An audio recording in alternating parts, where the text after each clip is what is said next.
മുരിങ്ങയിലക്കറി വെക്കണം. കർക്കിടകത്തിൽ മുരിങ്ങയില കൂട്ടത്തില്ല, അതിന് മുമ്പ് നമുക്ക് കൂട്ടാം. മുരിങ്ങയിലെല്ലാം ഊരിയെടുത്തിട്ട് നമുക്ക് കൂട്ടാൻ വെക്കാം. നമ്മൾ ആവശ്യത്തിനുള്ള മുരിങ്ങയില ഊരിയെടുത്തിട്ടുണ്ടേ.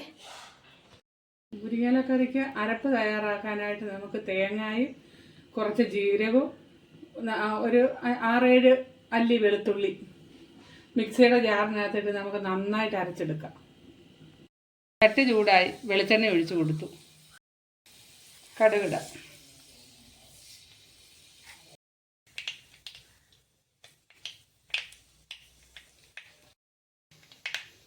വറ്റൽമുളക് ഇട്ട് കൊടുക്കാം.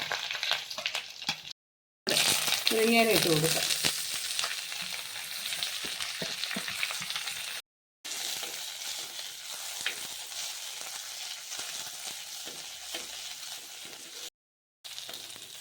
മുരിങ്ങയില ഒന്ന് നല്ലതായിട്ട് വഴലണം. കൈ എടുക്കാതെ ഇളക്കിക്കൊണ്ടിരിക്കണം 1 മിനിറ്റ്. ഇനി നമുക്ക് അരപ്പ് ഒഴിച്ചു കൊടുക്കാം.